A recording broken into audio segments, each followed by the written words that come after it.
Good afternoon. My name is Harry Gill. I lead quality and operational excellence for Patheon Pharmaceuticals. And today we're going to talk a little bit about how we can use operational excellence techniques to improve quality, in particular right first time. So it's really evident in our industry that quality is at the centerpiece of what we do because of the patients that we serve. So what we want to do today is talk a little bit about how to use some different types of techniques to improve right first time. So first what we'll do is we'll talk a little bit about Patheon Advantage, or the operational excellence program that we branded Patheon Advantage II. So our operational excellence program is basically founded on 3 dimensions. The first dimension is what we call the operating system. So if any of you guys have done any Lean Six Sigma, if you have black belts in your company or green belts and you do those type of projects, the operating system is basically what we define there. So we use the same techniques of Kanbans and 5S and waste walks, etc., to drive out waste out of our processes. What we found, though, in the original version of Patheon Advantage is when we did that, and we only did that, we weren't able to sustain the gains that we acquired. And so the other 2 dimensions that we employ, first is management infrastructure. So management infrastructure is basically taking the key KPIs of our company and cascading those KPIs all the way to the shop floor so that on a day-to-day basis we can have performance discussions every shift, every day with our operators. We then take those KPIs and make those very visible in visual management boards and teach our teams how to have performance discussions with each other so that they can then have those performance discussions, do problem solving right on the shop floor to improve whatever process that they're working on. Lastly, or the third dimension, is mindsets and behaviors. This is probably the most important dimension because what it does is how we link with our employees, our technicians, our supervisors, and leaders to get them engaged in the process of improvement. So we do a lot of capability training and spend a lot of time with building up capabilities so that they can exactly do that on a day-to-day basis. What we want is our leaders to be visible in our facilities, so we train them on things like gimbal walks, etc., so that they can actually be out there and active participants in the improvement process. So we use a model that we link together with one of our consultancy partners, and it's called a mini transformation. And the reason we do mini T's is the best way to describe a mini T is a Kaizen on steroids. That's the way I describe it to my OE brethren in the community. And so basically what we want to do is take a particular part of our operation, drive very deep into that operation, and completely transform it from a step change perspective so that we get dramatic change. The reason we do it is because what we want to do is when we start a transformation in a site is we want to demonstrate the concepts and build a showcase of what the program can do. So that as you see it, maybe you're a compression operator and you're watching your fellow teammates in granulation work and you see them improve their processes, you get excited too about the possibilities of what you can do. The other thing it does for us is it builds a capacity to change.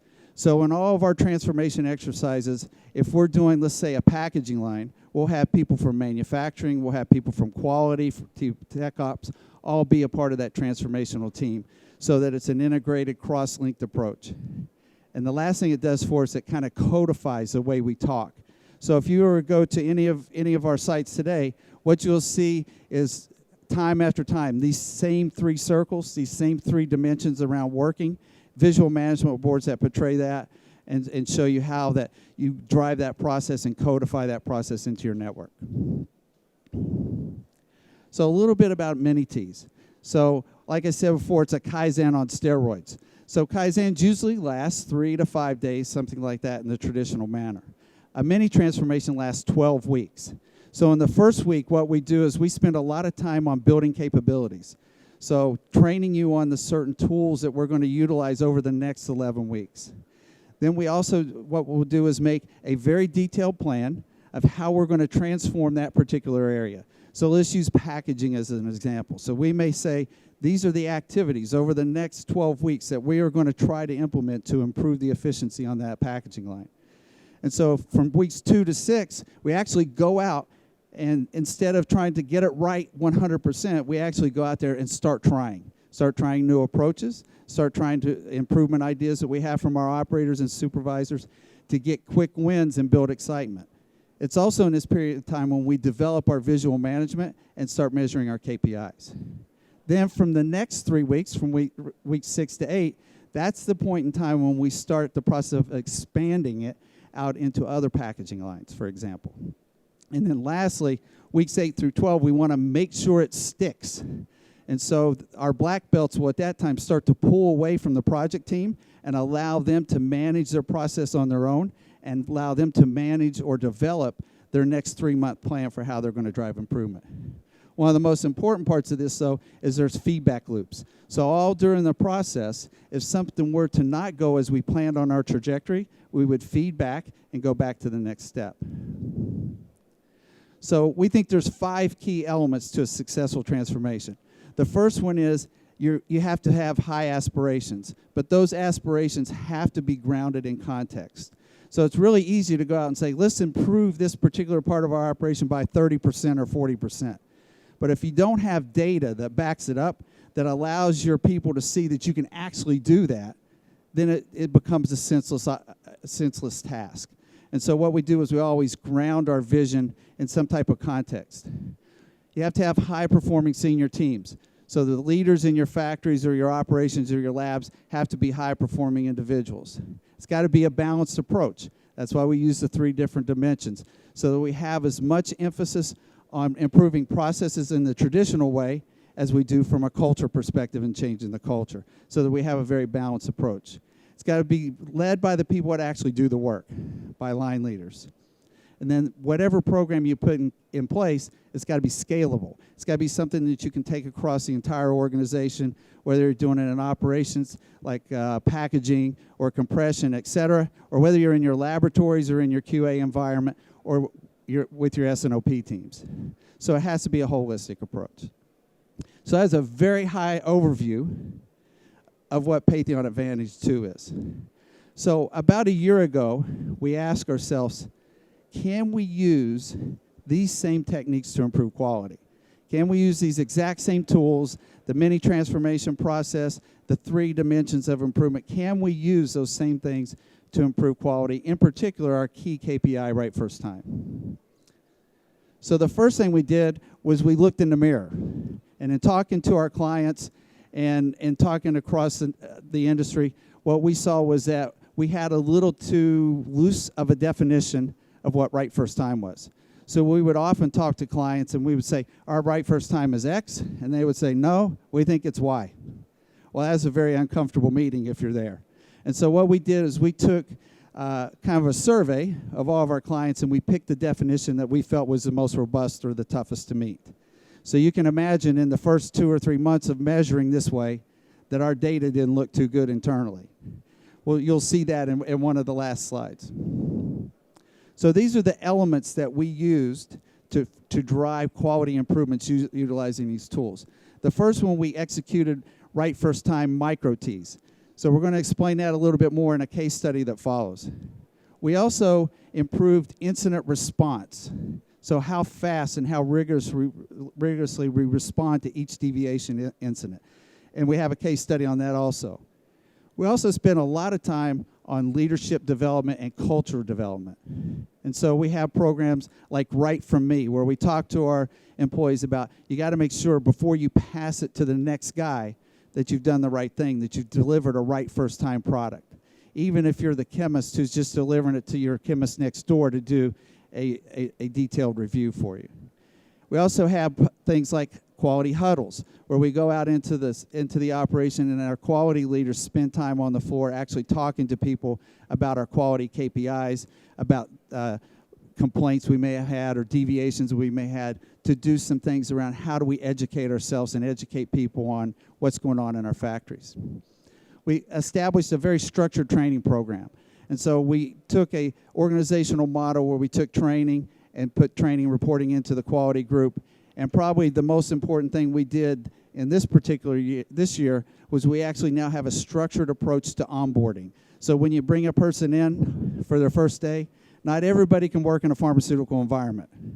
And so our approach starts during the interview process, where we screen people and talk to them about what it's going to be like to have to go into a high potent area and gown the whole PPE and work in a compression room.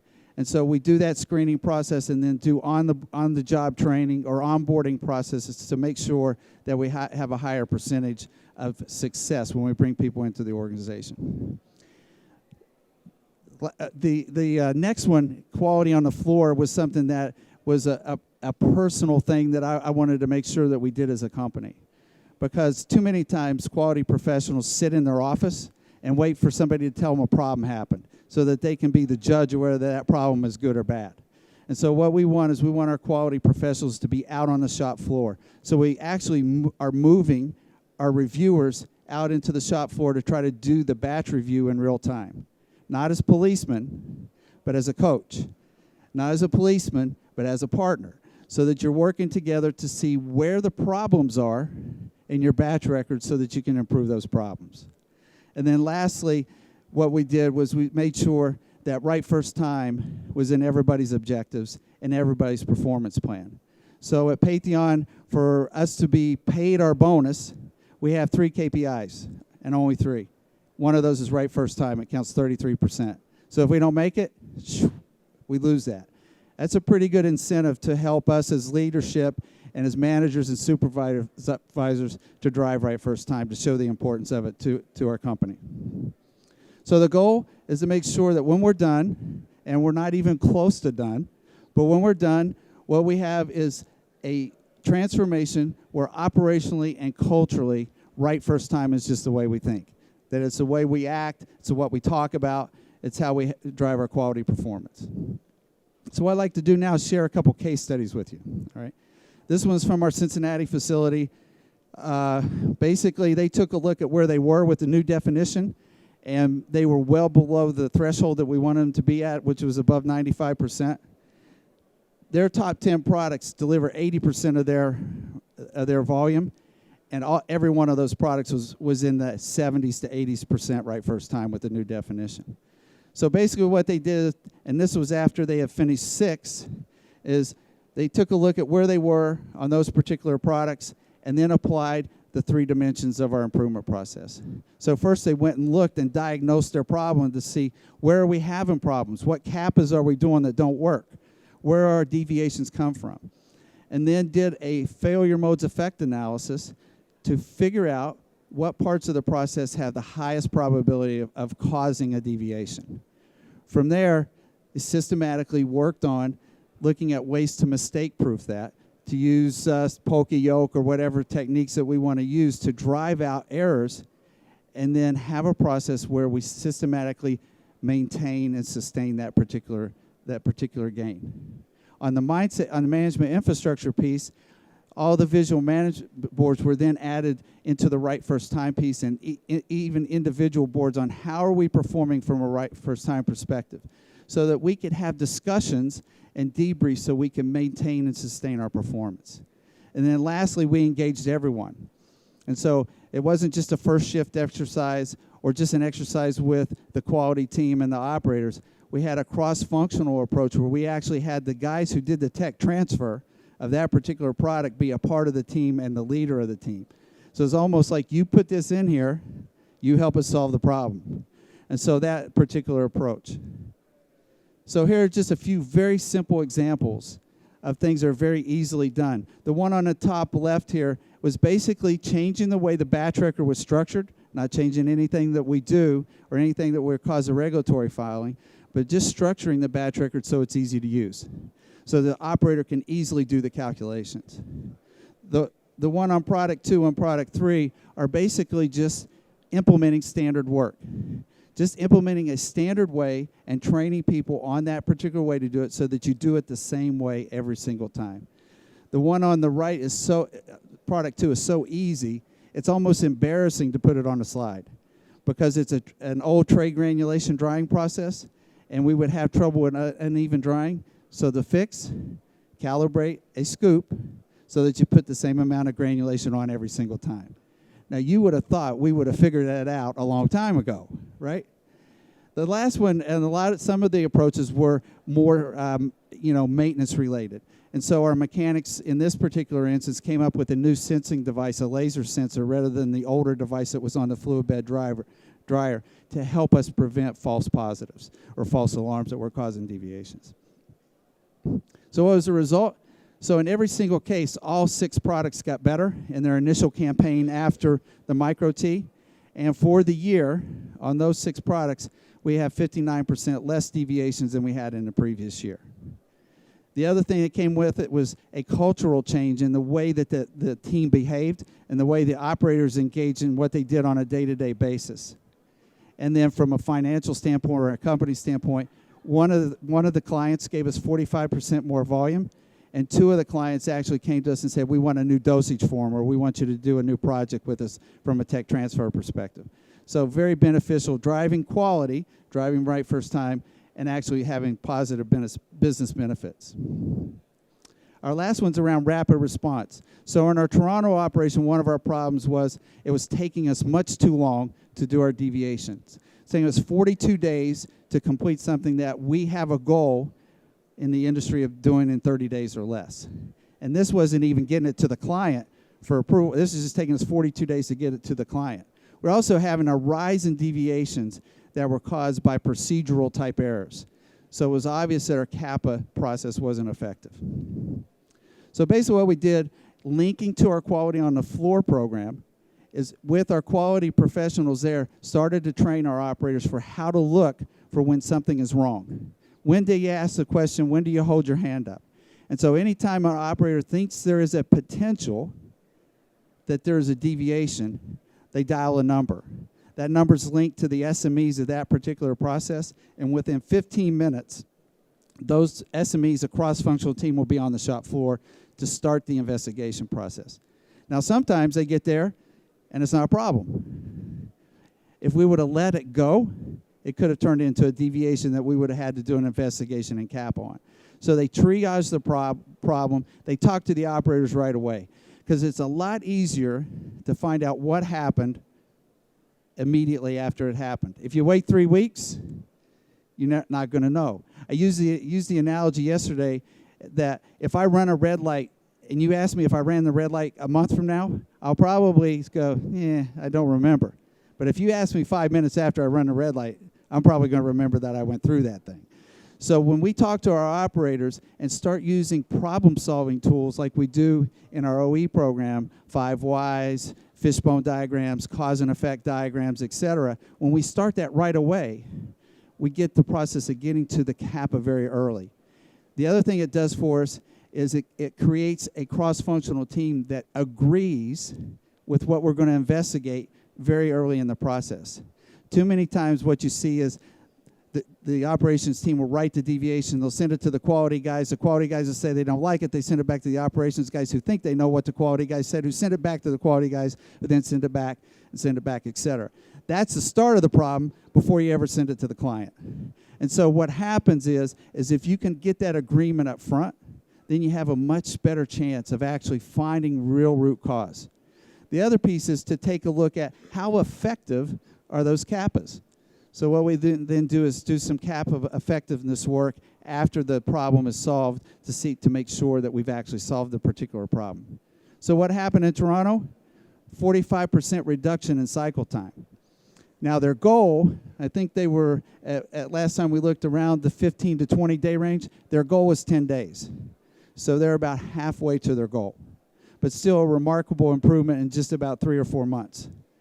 Also had 60% reduction in open investigations at the end of the month. And if you know how our business cycle works in the CMO industry, the end of the month is a very important time for us financially. And then most importantly, the number of overdue or past 30 days went down by 75%. This is a key compliance issue that we needed to fix in this particular facility, because one of the first things that any investigator would do is say, show me all your open deviations. Show me all your open CAPAs. So a very important part of maintaining a sustainable compliance scenario.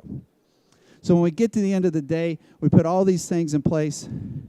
Here's what happened. So you can see at the beginning, these particular 6 sites were our weakest sites in our network. And so they had detailed plans using all 5 of those particular elements. At the beginning, they weren't too good. As a matter of fact, that's pretty pathetic performance. At the end of August, every single one of those sites was above 90%, with 3 of the 6 being above 95. And that performance continues to sustain into September, and we'll knock on wood that we'll do okay in October. So basically what I would say, the message for us today is that you can use very simple techniques. The techniques that we use for operational excellence in this particular example, like fishbone diagrams and performance management discussions at visual management boards, are very easy techniques. They don't require a lot of statistics. What they require is discipline, and they require a disciplined, systematic approach. And so when you engage people from the shop floor all the way to your site leadership teams and your leaders in your corporate office, then you start to see some benefits where there's an engagement in the cultural piece of it. That's where the real improvement happens. Any questions? How do you prevent people hiding deviations so that their objective is met? Well, one of the things that we did, like I said at the beginning, was we changed the definition and made it almost impossible to cheat. And so if you can take out enough loopholes out of the definition, then I think that helps the process a little bit. But what I would say is when your culture is based on integrity, it's very rare where you see something that happens in a batch of a pharmaceutical product that you won't eventually find if somebody intentionally tries to hide something. And we're very precise about our communication in this aspect. If you hide something from us and it causes a deviation and we send a product to the field that's not right, you're not going to have your job tomorrow. That is very specific, and very specific through any company I've worked through in the industry. So I don't really worry too much about those things. I think if you create the right culture, you don't have problems with that. With the rapid response program that you have for your deviations, how do you cover kind of the shift pattern? So if you're working 24/7, if something happens overnight or at a weekend, how do you cover that? That's a great question. On the off shifts, we actually have people there. On Saturday and Sunday, it's more of a supervisory decision. If they're needed, the SMEs get a call and they come in. Or they may get a text and they'll respond back about maybe what the criticality is. But if there is anything that happens during that off period, Monday morning, first time they work in the door, right out to the processing area. Yeah, it's a little bit difficult. Yes, there's always the conflict between quality and quantity. How do you prioritize them? Because there's always the pressure of increasing your output and be more productive. Yeah, I think that's a great question. I think one of the unique things about the way we've organized things in Patheon is that we have quality and operational excellence together. Because too oftentimes there are separate departments in big companies. And so you have one group that's driving a certain mantra and another group that's trying to prevent it. And what we always say, in our experience, if you do it correctly, you can have it all. If you actually improve your processes, you will get more output with less work at a higher quality. But you have to have that mentality. If you have a mentality that your OE program is to just go in and cut heads, you will get a bad result. There's too many examples in the pharmaceutical industry where that has happened. But if you go in and you really drive process improvement, then efficiency will come, and you'll actually be able to do more with the same, or you'll be able to do the same with less. It's not a hard equation, and you'll get a better quality product. Because improvement process variation is the same in operational excellence as it is in quality. The less variation you have, the better process you have, the more efficient the process, whether it's from a quality aspect or whether it's from just a true labor hour content perspective. Yes, you said that you changed your KPIs to achieve your customer expectation. Mm-hmm. So you put in place the right first time? No, what we did was we changed our definition of right first time. Okay. So to give you just one example of what we changed, many people in the industry use SAP, right? So if you know how SAP works, you know that it creates transfer orders. And so you have a transfer order for granulation, transfer order for weighing, transfer order for blending, transfer order compression, coating, etc. Well, you can, if you want to play the game and you don't have the loophole tied up, you can count every one of those as a batch and say to yourself that I have 5 batches and I got 4 of them right. Well, no, you didn't. If you had a processing error in the last step, that batch was not right first time. And so that doesn't count. And so we could condense part of that. Not every site had that problem. We had a couple sites that would do it that way. One of the other things that really made it difficult at first was because we're a CMO, we'll send our batch records to our clients, and our clients will review it. Previously, if there was something wrong, maybe there was a typo on the C of A or something like that, that we would just fix it. Today, in our definition, if you send me anything back, I don't care how small it is, that batch was not right first time. Because when it leaves our facility, it should be perfect. The expectation you should have of me as a client is that when I'm done with my process, that batch is perfect. That's the expectation of the FDA, the EMEA, pick a regulatory organization. So that's the standard you have to have. And I can tell you that first month, that was not very pretty. I got a lot of calls from a lot of sites. Well, does this count? Absolutely, that counts against your KPI.